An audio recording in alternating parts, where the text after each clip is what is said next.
আসসালামু আলাইকুম। আমন্ত্রণ গোল্ডেন এজ হোম কেয়ার উত্তর আমেরিকা বাংলাভিশন সংবাদে আপনাদের সাথে আছি জেবা রহমান। ফিলিস্তিনের গাজায় বেসামরিক নাগরিকদের উপর হামলার পরিকল্পনা করছে হামাস, এমন দাবি করেছে যুক্তরাষ্ট্র। শনিবার যুক্তরাষ্ট্রের পররাষ্ট্র দপ্তর এক বিবৃতিতে জানায়, হামলার পরিকল্পনার বিষয়ে তাদের কাছে বিশ্বস্ত তথ্য রয়েছে। পররাষ্ট্র দপ্তর বলছে, গাজার ফিলিস্তিনি নাগরিকের বিরুদ্ধে এই পরিকল্পিত আক্রমণ যুদ্ধবিরতি চুক্তির সরাসরি এবং গুরুতর লঙ্ঘন হবে।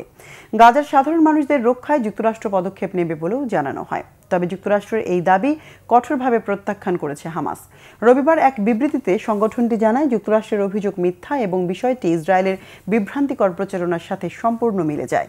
বিবৃতিতে ইসরায়েলি দখলদারিত্বের পুনরাবৃত্তি বন্ধ করতে এবং যুদ্ধবিরতি চুক্তির ধারাবাহিক লঙ্ঘন ঠেকাতে যুক্তরাষ্ট্রকে মনোযোগী হওয়ার আহ্বান জানায় ফিলিস্তিনি সংগঠনটি।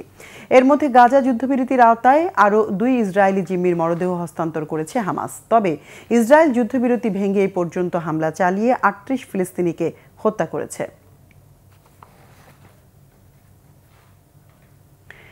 যুক্তরাষ্ট্র জুড়ে নো কিংস স্লোগানে ডোনাল্ড ট্রাম্প বিরোধী বিক্ষোভে নেমেছে লাখো মানুষ। শনিবার ট্রাম্পের প্রশাসনিক পদক্ষেপের বিরুদ্ধে 50টি রাজ্যে 2,500-এর বেশি স্থানে 70 লাখের বেশি জনতা বিক্ষোভে অংশ নেয়।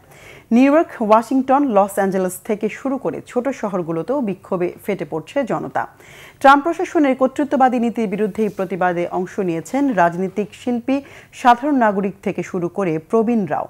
ব্যানার আর নানা স্লোগান তুলে ধরে গণতন্ত্রের পক্ষে সরব নাগরিকরা বলছেন, যুক্তরাষ্ট্রে কোনো রাজা নেই, জনগণই রাষ্ট্রের মালিক।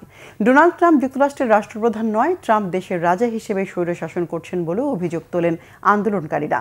বিক্ষোভকারীরা বলছেন, ডোনাল্ড ট্রাম্প তার কার্যনির্বাহী ক্ষমতার সীমা অতিক্রম করছেন। বর্তমান প্রেসিডেন্ট মার্কিন গণতন্ত্রের জন্য হুমকি, এমন অভিযোগও ট্রাম্প বিরোধীদের।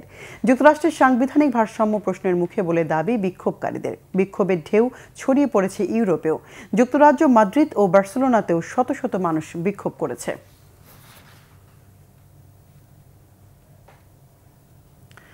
ইউক্রেনকে টমাহক মিসাইল দিতে চাচ্ছেন না মার্কিন প্রেসিডেন্ট ডোনাল্ড ট্রাম্প, বরং যুদ্ধবন্ধে রাশিয়ার সঙ্গে ইউক্রেনকে চুক্তি করতে বললেন তিনি।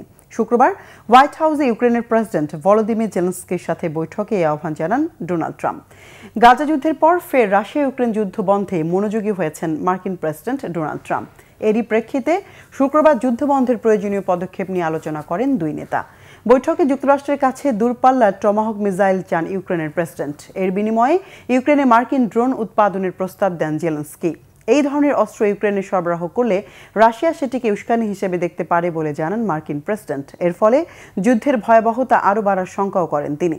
যুদ্ধের শেষ দেখতে চান ডোনাল্ড ট্রাম্প। বৈঠক শেষে তাই নিজের সামাজিক যোগাযোগ মাধ্যমে বিষয়টি স্পষ্ট করেন তিনি। রাশিয়ার প্রেসিডেন্ট ভ্লাদিমির পুতিনের সাথে ফোন আলাপেও যুদ্ধ বন্ধ করে চুক্তির বিষয়ে জোর দিয়েছেন মার্কিন প্রেসিডেন্ট। বৃহস্পতিবার 2 ঘণ্টা ব্যাপী ওই ফোন আলাপ শেষে হাঙ্গেরিতে বৈঠক আয়োজনেও আগ্রহ দেখান দুই শীর্ষ নেতা। মনে করা হচ্ছে, যেখানে যুদ্ধবন্ধে চূড়ান্ত সিদ্ধান্ত আসতে পারে।